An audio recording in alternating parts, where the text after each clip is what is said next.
Цастын орны мэрэгдийн оройн чимэг хоёр дахь бурхан хэмээн алдаршсан богд зонхов ловсон давг. Тэрээр энэрл нэгүүлсэл бэлэг оюун хүч чадлын цогцолсон их хүмүүн байлаа.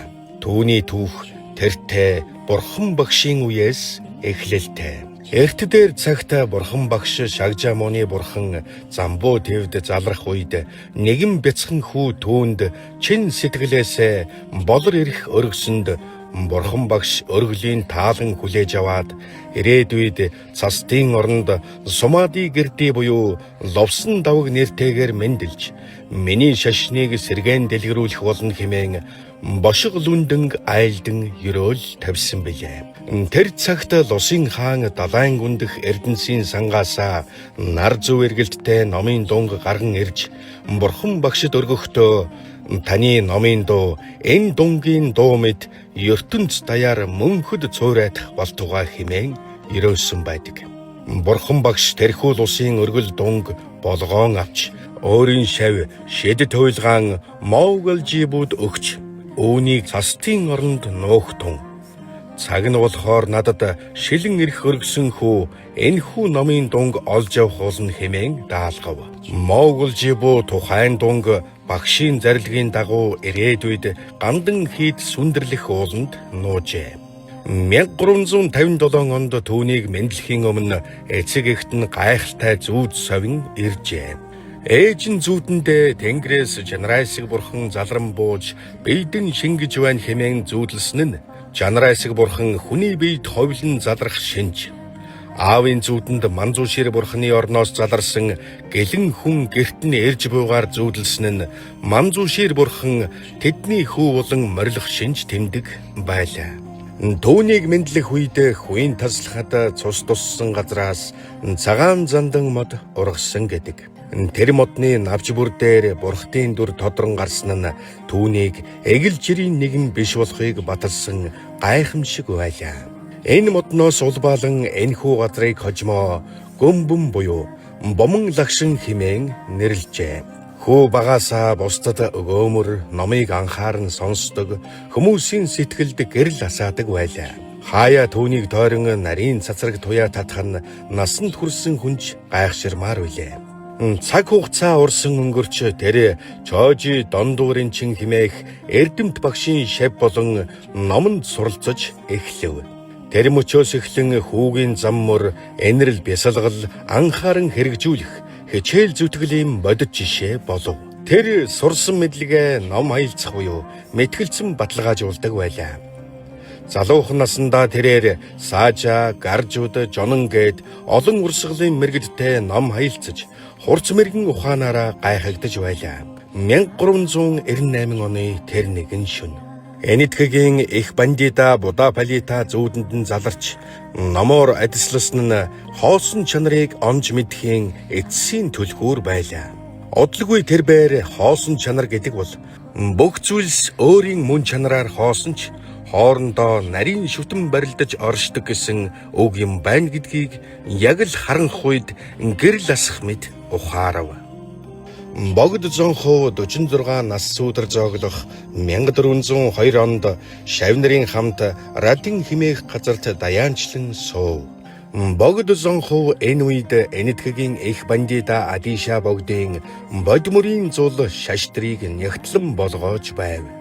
Тэр бээр дамжилгын дээдсүүдэд залбирал зохион бясалгах үед ядан бурхан Манзушир болон дамжилгын дээдсүүд бодтоор өмнгийн огторгуйд тодрон ажиллаж байсан бөгөөд ялангуяа Адиша богд онцгой ажилласны хүчээр бурханы айлдсан 84 мянган номын цогц сургаалыг хэрхэн нэгэн хэлхэнд оруулах нууц өвдсийг хайрлсан гэдэг.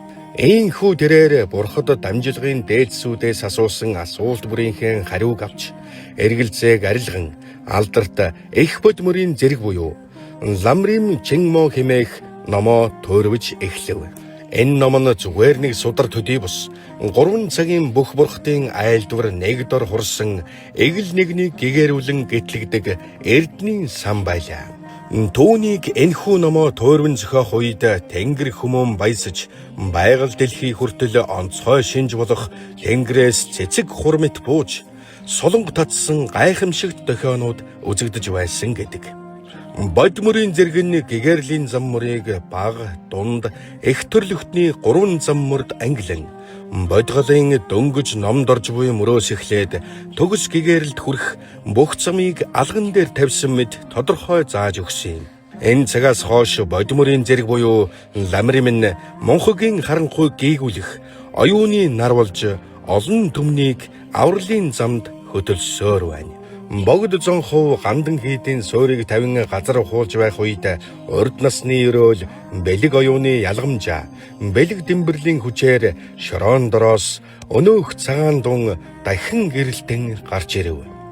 Бурхан багшийн 1000 жилийн өмнөх мошиг лүндэн бэйллээ оллоо.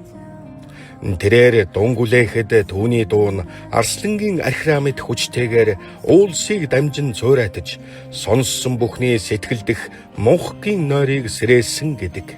Богд зонхов Манзушир бурхан зохион харилсан мэгзэм химээх залбирлыг өөрийн номын багш Редава дээдэст зориулан багшийнхаа эрдэм чадлыг магтан шүлэглэж чин сэтгэлийн өргөл болгон барьжээ.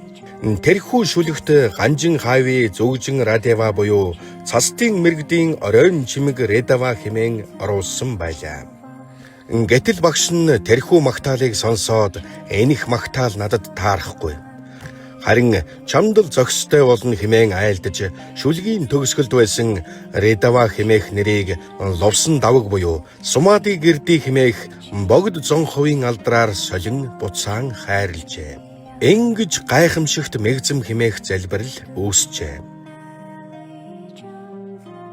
1419 оны өвлийн тэргүүн сарын 25-ны шөнө богд зонхов ламтан 63 сүүдэр дээр гандан хийдэд нэрван дүр үзүүлв.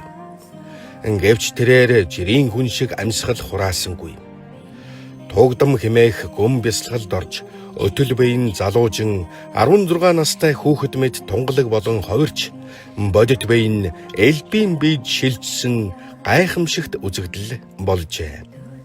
Түүнийг таалал төгссөн тэр шөнө шавнар нь багшийнхаа гэгэрлийг бэлэгдэж хийдийн дээвэр тагт бүр дээр мянган зул асаажээ.